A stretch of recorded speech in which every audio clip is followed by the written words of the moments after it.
IT ಅಧಿಕಾರಿಗಳ ಮೇಲಿನ ವಿಚಾರಣೆ ತೀವ್ರ ಒತ್ತಡಕ್ಕೆ ಒಳಗಾಗಿ ಸಿಜೆ ರಾಯ್ ಆತ್ಮಹತ್ಯೆಯನ್ನ ಮಾಡಿಕೊಂಡಿದ್ದಾರೆ ತಮ್ಮದೇ ಕಚೇರಿಯಲ್ಲಿ. ಕಾನ್ಫಿಡೆಂಟ್ ಗ್ರೂಪ್ನ ಮುಖ್ಯಸ್ಥ ಸಿಜೆ ರಾಯ್ ಇವತ್ತು ಸಂಜೆ ಮಧ್ಯಾಹ್ನ 3:15 ಹೊತ್ತಿಗೆ ಶೂಟ್ ಮಾಡಿಕೊಂಡು ಸಾವನ್ನಪ್ಪಿದ್ದಾರೆ ಅನ್ನೋದು ಗೊತ್ತಾಗಿದೆ. ಸೋಕೋ ಟೀಮ್ ಘಟನಾ ಸ್ಥಳದಲ್ಲಿ ಪರಿಶೀಲನೆಯನ್ನ ನಡೆಸ್ತಾ ಇದೆ. ಕಾನ್ಫಿಡೆಂಟ್ ಗ್ರೂಪ್ನ ನಿರ್ದೇಶಕರು ದೂರನ್ನ ಈಗಾಗಲೇ ಕೊಟ್ಟಿದ್ದಾರೆ. ಆ ದೂರಿನ ಅನ್ವಯ ಯಾವ ಪಿಸ್ತೂಲ್ನಿಂದ ಶೂಟ್ ಮಾಡಿಕೊಂಡಿದ್ದಾರೆ, ಏನು ಅದರ ಕೆಪಾಸಿಟಿ ಏನು, ಇದೆಲ್ಲದರ ಬಗ್ಗೆಯೂ ಕೂಡ ಈಗ ಪೂರ್ಣ ಮಾಹಿತಿಯನ್ನು ತನಿಖಾ ಹಂತದಲ್ಲಿ ಪರಿಶೀಲನೆಯಲ್ಲಿ ತೊಡಗಿರ್ತಕ್ಕಂತಹ ತನಿಖಾ ತಂಡ ನಿರ್ಧಾರವನ್ನು ಮಾಡುತ್ತೆ. ಅವರ ಬಳಿ ಯಾವ ಪಿಸ್ತೂಲ್ ಇತ್ತು, ಅದನ್ನು ಎಷ್ಟು ರೌಂಡ್ ಫೈರಿಂಗ್ ಮಾಡ್ಕೊಂಡಿದ್ದಾರೆ, ಆ ಕ್ಷಣದಲ್ಲಿ CCTV ಏನಾದರೂ ಇತ್ತಾ, ಮೊಬೈಲ್ನಿಂದಾಗಿ ಯಾರಿಗಾದರೂ ಕರೆ ಮಾಡಿದ್ರಾ, ಡೆತ್ ನೋಟ್ ಏನಾದರೂ ಇದೆಯಾ, ಮತ್ತು ಆ ಸ್ಪಾಟ್ನಲ್ಲಿ ಆ ಸಂದರ್ಭದಲ್ಲಿ IT ಅಧಿಕಾರಿಗಳು ಇದ್ರಾ ಇಲ್ವಾ, ಎಷ್ಟೊತ್ತಿಗೆ ಈ ಶೂಟ್ ಆದ ನಂತರ IT ಅಧಿಕಾರಿಗಳು ಅವರ ರಕ್ಷಣೆಗೆ ಬಂದರು, ಇದೆಲ್ಲವೂ ಕೂಡ ಈಗ ಗೊತ್ತಾಗುತ್ತೆ. ಅಶೋಕ್ ನಗರ್ ಪೊಲೀಸ್ ಸ್ಟೇಷನ್ ವ್ಯಾಪ್ತಿಯಲ್ಲಿ ಒಂದು ಪ್ರಕರಣ ದಾಖಲಾಗಿದೆ. ಇದರಲ್ಲಿ ಕಾನ್ಫಿಡೆಂಟ್ ಗ್ರೂಪ್ ಮಾಲೀಕರಾದ ಶ್ರೀ CJ ರಾಯ್ ಎಂಬುವರು ಅವರು ಪದ್ಧತಿ ರೂಪದಲ್ಲಿ ಈಗ ಇನಿಷಿಯಲ್ ರಿಪೋರ್ಟ್ ಪ್ರಕಾರ ಒಂದು ಶೂಟಿಂಗ್ ಇನ್ಸಿಡೆಂಟ್ ಆಗಿದೆ. ಅಂದರೆ ಅವರೇ ಶೂಟ್ ಮಾಡ್ಕೊಂಡಿದ್ದಾರೆ ಅಂತ ಪ್ರೈಮ ಫೇಸಿ ನಮಗೆ ಗೊತ್ತಾಗ್ತದೆ. ಆದರೆ ನಮ್ಮ ಬಾಡಿ ಈಗ ಸದ್ಯಕ್ಕೆ ಹಾಸ್ಪಿಟಲಲ್ಲಿದೆ, HSR ಲಿಮಿಟ್ಸಲ್ಲಿ, ನಾರಾಯಣ ಹಾಸ್ಪಿಟಲಲ್ಲಿ. ಮತ್ತು ನಮ್ಮ ಇಲ್ಲಿ ಸೋಕೋ ಟೀಮ್, ಬ್ಯಾಲಿಸ್ಟಿಕ್ ಟೀಮ್, ಎಲ್ಲ ಕ್ರೈಮ್ ಟೀಮ್ಸ್ ಅವ್ರು ಇಲ್ಲೇ ಬಂದಿದ್ದಾರೆ. ನಾವು ಇಲ್ಲಿ ಪರಿಶೀಲನೆ ಮಾಡಿದ್ದೀವಿ, ಜಾಗ ಪರಿಶೀಲನೆ ಮಾಡಿದ್ದೀವಿ. ಅವ್ರ ಕುಟುಂಬವ್ರಿಗೆ ಕೂಡ ನಮ್ಮ ಪೊಲೀಸವರು ಸಂಪರ್ಕಿಸ್ತಾ ಇದ್ದಾರೆ. ಅವರು ಇಲ್ಲಿ ಇಲ್ಲ, ಅವರು ಬೇರೆ ರಾಜ್ಯದಲ್ಲಿ ಅವ್ರು ಬರ್ತಾಯಿದ್ರು. ಅವರು ರಾತ್ರಿ ಈ ಪರ್ಟಿಕ್ಯುಲರ್ ಕಂಪ್ನಿದು ಒಬ್ಬ ಡೈರೆಕ್ಟರ್ ಅವ್ರ ಕಡೆಯಿಂದ ಅವರು ಕಂಪ್ಲೇಂಟ್ ಕೊಟ್ಟಿದ್ದಾರೆ. ಅವರು ಸದ್ಯಕ್ಕೆ ಆ ಕಂಪ್ಲೇಂಟ್ ಆಧಾರ ಮೇಲೆ ನಾವು ಪ್ರಕರಣ ದಾಖಲೆ ಮಾಡ್ತಾ ಇದ್ದೀವಿ. ಮೇಲೆ ನೋಟಿಗೆ ಒಂದು ಶೂಟಿಂಗ್ ಇನ್ಸಿಡೆಂಟ್, ಸೆಲ್ಫ್ ಶೂಟಿಂಗ್ ಅಂತ ಇನ್ಸಿಡೆಂಟ್ ಆಗಿದೆ. ಆದರೆ ಇದು ತನಿಖೆದು ವಿಷಯ ಇದೆ, ನಾವು ತನಿಖೆ ಮಾಡಿ ಡೀಟೇಲ್. ಸರ್, ಅಂದರೆ UDR ಆಗಿ ತಗೊಳ್ತಿದ್ದೀರಾ ಅಥವಾ ಆತ್ಮಹತ್ಯೆಗೆ ಪ್ರಚೋದನೆ ಅಂತ ಹೇಳಿ ಶಿಕ್ಷಣ ತೊಗೊಳ್ತಿದ್ದೀರಾ? ನೋಡ್ತೀನಿ ಯಾವ ರೀತಿ ಕಂಪ್ಲೇಂಟ್ ಕೊಡ್ತಾರೋ ಆ ಪ್ರಕಾರ ಕೊಡ್ತೀನಿ. ಕಂಪ್ಲೇಂಟ್ ಯಾವುದು ರೈಫಲ್ ಯಾವುದು ಇಲ್ಲ, ಬ್ಯಾಲಿಸ್ಟಿಕ್ ಎಕ್ಸ್ಪರ್ಟ್ ಅದಕ್ಕೆ ನಾವು ಕರೆದಿದ್ದೀವಿ. ಬ್ಯಾಲಿಸ್ಟಿಕ್ ಎಕ್ಸ್ಪರ್ಟ್ ಅವ್ರು ಇದ್ದಾರೆ, ಅವರು ಪರಿಶೀಲನೆ ಮಾಡ್ತಾ ಇದ್ದಾರೆ. ಅವರು ಅದು ಎಲ್ಲ ವಿಷಯ ಮೇಲ್ನೋಟಿಗೆ ಶೂಟಿಂಗ್ ಇನ್ಸಿಡೆಂಟ್ ಆಗಿದೆ. ಅದು ಯಾವ ವೆಪನ್ ಇದೆ, ಎಷ್ಟು ಬೋರ್ ಇದೆ, ಎಷ್ಟು ಕ್ಯಾಲಿಬರ್ ಇದೆ, ಅದೆಲ್ಲ ಡೀಟೇಲ್ಸ್. ರೌಂಡ್ಸ್ ಆಗಿದೆ ಸರ್? ನಾನು ಎಲ್ಲ ಡೀಟೇಲ್ಸ್ ಈಗ ಗೊತ್ತಾಗುತ್ತೆ ಸರ್. ಅಂದರೆ ಐ ಟಿ ರೇಡ್ ಡ್ಯೂರಿಂಗ್ ನಡೀತಿತ್ತಾ? ಎಷ್ಟು ಗಂಟೆಗೆ ಇನ್ಸಿಡೆಂಟ್ ಆಗಿದೆ ಅಂತ ಇನ್ಫಾರ್ಮೇಷನ್? ಈ ಇನ್ಸಿಡೆಂಟ್ ಆಗಿ ಅರೌಂಡ್ 3-3:15 ಅಂದಾಜಾಗಿದೆ.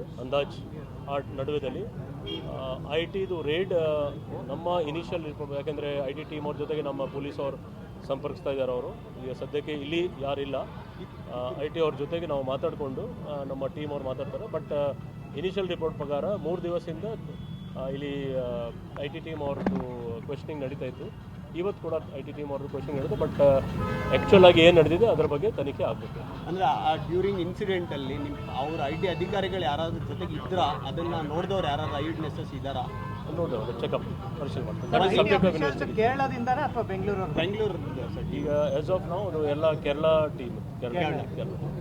ಯಾವ ಕೇಸ್ ರಿಲೇಟೆಡ್ ಬಂದಿದೆ ಅದ್ರ ಬಗ್ಗೆ ಪರಿಶೀಲನೆ relating to gold smuggling case? ಅದರ ಬಗ್ಗೆ ಯಾವುದು, ಯಾಕೆಂದರೆ ನಾವು ಇದು ಪ್ರಕರಣ ನಮ್ಗೆ ಈ 3 ದಿನದಿಂದಲೂ ಕೂಡ ತನಿಖೆಯನ್ನು ನಡೆಸ್ತಾ ಇದೆ IT ತಂಡ. ಇವತ್ತು ಮಧ್ಯಾಹ್ನ ಸುಮಾರು 2 ಗಂಟೆಯ ಹೊತ್ತಿಗೆ ರಾಯ್ ಅವರು ಕಚೇರಿಗೆ ಬಂದಿದ್ದಾರೆ ಅಂತ 3:15 ಹೊತ್ತಿಗೆ ಈ ಘಟನೆ ಆಗಿದೆ ಅನ್ನೋದರ ವಿವರಣೆಯನ್ನು ಈಗ ಕಮಿಷನರ್ ಕೊಡ್ತಾ ಇದ್ರು. ಕಾನ್ಫಿಡೆಂಟ್ ಗ್ರೂಪ್ ಮುಖ್ಯಸ್ಥ CJ ರಾಯ್ ಸೂಸೈಡ್ ಮಾಡಿಕೊಂಡಿದ್ದಾರೆ. ನಾರಾಯಣ ಆಸ್ಪತ್ರೆಯಲ್ಲಿ CJ ರಾಯ್ ಅವರ ಮೃತದೇಹವನ್ನು ಇರಿಸಲಾಗಿದೆ. ಆಸ್ಪತ್ರೆಗೆ ಈಗ CJ ರಾಯ್ ಕುಟುಂಬಸ್ಥರು ಆಗಮಿಸ್ತಾರೆ. ಈಗ ದುಬೈನಲ್ಲಿ ಅವರ ಮಕ್ಕಳಿದ್ದಾರೆ, ಅವ್ರು ಬೆಳಗ್ಗೆ ಅಷ್ಟೊತ್ತಿಗೆ ಬರ್ತಾರೆ. ಮರಣೋತ್ತರ ಪರೀಕ್ಷೆಗೆ ಬೌರಿಂಗ್ ಆಸ್ಪತ್ರೆಗೆ ಶಿಫ್ಟ್ ಮಾಡುವಂತಹ ಸಾಧ್ಯತೆ ಕೂಡ ಇದೆ. ಅವರ ಕುಟುಂಬಸ್ಥರು ಬರೋವರೆಗೂ ಕೂಡ ಮರಣೋತ್ತರ ಪರೀಕ್ಷೆಗೆ ಕೊಡೋದಿಲ್ವಾ, ಅವರ ಬಂದ ನಂತರದಲ್ಲಿಯೇ ಅದನ್ನ ಮರಣೋತ್ತರ ಪರೀಕ್ಷೆಗೆ ತೆಗೆದುಕೊಂಡು ಹೋಗ್ಲಾಗುತ್ತಾ, ಇದೆಲ್ಲದರ ಬಗ್ಗೆ ಇನ್ನಷ್ಟು ನಿರ್ಧಾರ ಆಗಬೇಕು. ಯಾಕಂದ್ರೆ ಅವರ ಫ್ಯಾಮಿಲಿ ಎಲ್ಲರೂ ಕೂಡ ದುಬೈನಲ್ಲಿರೋದ್ರಿಂದ ಅವರ ಬರುವಿಕೆಗಾಗಿ ಈಗ ಪೊಲೀಸರು ಕೂಡ ವೇಟ್ ಮಾಡ್ತಾ ಇದ್ದಾರೆ. ಮತ್ತಷ್ಟು ಮಾಹಿತಿ ಕೊಡ್ತಾರೆ ನಮ್ಮ ಪ್ರತಿನಿಧಿ ಅರುಣ. ನಾರಾಯಣ ಆಸ್ಪತ್ರೆಗೆ ಈಗ ಪೊಲೀಸ್ ಕಮಿಷನರ್ ಆಗಮನ ಆಗಿದೆ ಅನ್ನುವಂತಹ ಮಾಹಿತಿ ಕೂಡ ಲಭ್ಯವಾಗ್ತಾ ಇದೆ. ಸದ್ಯದ ಬೆಳವಣಿಗೆ ಏನಲ್ಲಿ?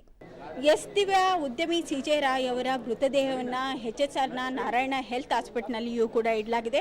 ನೋಡಬಹುದಾಗಿದೆ, ಸುಮಾರು 2 ತಾಸುಗಳ ಕಾಲ ಇಲ್ಲೇ ಒಂದು ಮೃತದೇಹವನ್ನು ಕೂಡ ಇಡಲಾಗಿದೆ. ಈಗಾಗಲೇ ಕುಟುಂಬ ಅವರ ಒಂದು ದೂರದ ಸಂಬಂಧಿಗಳು ಕೂಡ ಆಗಮಿಸಿದ್ದಾರೆ. ಜೊತೆಗೆ ಅವರ ಕಂಪನಿಯಲ್ಲಿ ಕೆಲಸ ಮಾಡಿರ್ತಕ್ಕಂತಹ ಉದ್ಯೋಗಿಗಳು, ಹಳೆಯ ಎಂಪ್ಲಾಯ್ಗಳು ಕೂಡ ಆಗಮಿಸಿದ್ದಾರೆ. ಜೊತೆಗೆ ಪೊಲೀಸ್ ಕಮಿಷನರ್ ಆಗಿರ್ತಕ್ಕಂತಹ ಸೀಮಂತ್ ಕುಮಾರ್ ಸಿಂಗ್ ಅವರು ಕೂಡ ಈಗಾಗಲೇ ಆಗಮಿಸಿದ್ದಾರೆ. ಈ ಒಂದು ಮೃತದೇಹದ ಮರಣೋತ್ತರ ಪರೀಕ್ಷೆ ಇನ್ನೇನು ಆಗಬೇಕಾಗಿದೆ. ಈ ಒಂದು ಹಾಸ್ಪಿಟಲ್ನಲ್ಲಿ ಮೃತದೇಹದ ಮರಣೋತ್ತರ ಪರೀಕ್ಷೆ ನಡೆಯಲ್ಲ. ಪ್ರಮುಖವಾಗಿ ಸರ್ಕಾರಿ ಆಸ್ಪತ್ರೆಯಲ್ಲಿ, ಬೋರಿಂಗ್ ಆಸ್ಪತ್ರೆಯಲ್ಲಿ ಅಥವಾ ಸೇಂಟ್ ಜಾನ್ಸ್ ಆಸ್ಪತ್ರೆಯಲ್ಲಿ ಮಾಡಬೇಕು ಎನ್ನುವ ಬಗ್ಗೆ ಇನ್ನೂ ಕೂಡ ನಿರ್ಧಾರವಾಗಬೇಕಾಗಿದೆ. ಈಗಾಗಲೇ ಅವರ ಆಪ್ತ ಬಳಗದಲ್ಲಿ ಒಬ್ಬರಾಗಿರ್ತಕ್ಕಂತಹ ಮೊಹಮ್ಮದ್ ನಲ್ಪಾಡ್ ಅವರು ಕೂಡ ಆಗಮಿಸಿದ್ರು. ಅವರು ಮಾಹಿತಿಯ ಪ್ರಕಾರ ಹೇಳೋದೇನೆಂದರೆ, ಅವರ ಕುಟುಂಬಸ್ಥರು, ಪ್ರಮುಖವಾಗಿ ಅವರ ಪತ್ನಿ ಹಾಗೂ ಅವರ 2 ಮಕ್ಕಳು ಕೂಡ ದುಬೈನಲ್ಲಿ ಇದ್ದಾರೆ. ಹೀಗಾಗಿ ಅವರು ಬೆಳಗಿನ ವೇಳೆಗೆ, ಅಂದರೆ ರಾತ್ರಿ ಹೊರಟು ಬೆಳಗಿನ ವೇಳೆಗೆ ಇಲ್ಲಿಗೆ ಬೆಂಗಳೂರಿಗೆ ಬರುವಂತಹ ಎಲ್ಲ ಸಾಧ್ಯತೆಗಳು ಇದ್ದಾವೆ. ನಾಳೆ ಬೆಂಗಳೂರಿನಲ್ಲಿ ಇವರ ಅಂತ್ಯಕ್ರಿಯೆ ಕೂಡ ನಡೆಯಲಿದೆ. ಕಾನ್ಫಿಡೆಂಟ್ ಗ್ರೂಪ್ನ ಜಾಗದಲ್ಲಿಯೇ ಇವರ ಅಂತ್ಯಕ್ರಿಯೆ ನಡೆಯಲಿದೆ ಎನ್ನುವಂಥ ಮಾಹಿತಿಯನ್ನು ನೀಡಿದ್ದಾರೆ. ದಿವ್ಯಾ, ಥ್ಯಾಂಕ್ ಯು ಅರುಣ, ನಿಮ್ಮೆಲ್ಲ ಮಾಹಿತಿಗೆ. ಸದ್ಯ ನಾರಾಯಣ ಆಸ್ಪತ್ರೆಯಲ್ಲಿ CJ ರಾಯ್ ಅವರ ಮೃತದೇಹವನ್ನು ಇರಿಸಲಾಗಿದೆ. ಶೂಟ್ ಮಾಡಿಕೊಂಡ ತಕ್ಷಣಕ್ಕೆ ಅದೇ ಆಸ್ಪತ್ರೆಗೆ ತೆಗೆದುಕೊಂಡು ಹೋಗಲಾಗಿತ್ತು. ಆದರೆ ಚಿಕಿತ್ಸೆ ಆರಂಭ ಮಾಡೋದ್ರ ಒಳಗಾಗಿ ಅವರ ಪ್ರಾಣ ಹೋಗಿತ್ತು. ಕಾರಣ ತೀವ್ರ ರಕ್ತಸ್ರಾವವಾಗಿತ್ತು ಮತ್ತು ಎದೆಗೆ ಬಲವಾಗಿ ಶೂಟನ್ನು ಮಾಡಿಕೊಂಡಿದ್ದರ ಪರಿಣಾಮವಾಗಿ ಡೆತ್ ಆಗಿತ್ತು. ಸದ್ಯ ಮರಣೋತ್ತರ ಪರೀಕ್ಷೆಗಾಗಿ ಬೌರಿಂಗ್ ಆಸ್ಪತ್ರೆಗೆ ತೆಗೆದುಕೊಂಡು ಹೋಗುವಂತಹ ಸಾಧ್ಯತೆಗಳಿದೆ. ಅವರ ಕುಟುಂಬಸ್ಥರು ಬಂದ ನಂತರದಲ್ಲಿ ಎಲ್ಲ ಪ್ರಕ್ರಿಯೆಗಳಿಗೆ ಚಾಲನೆ ಪಡ್ಕೊಳ್ಳುತ್ತೆ ಅಂತ ಕಾಣಿಸುತ್ತೆ. ಸದ್ಯ ಈಗ ಆ ಒಂದು ಕಾನ್ಫಿಡೆಂಟ್ ಗ್ರೂಪ್ನ ಮ್ಯಾನೇಜರ್ ಕೊಟ್ಟಂತಹ ದೂರಿನ ಆಧಾರದ ಮೇಲೆ ತನಿಖೆಯನ್ನು ನಡೆಸಲಾಗ್ತಿದೆ.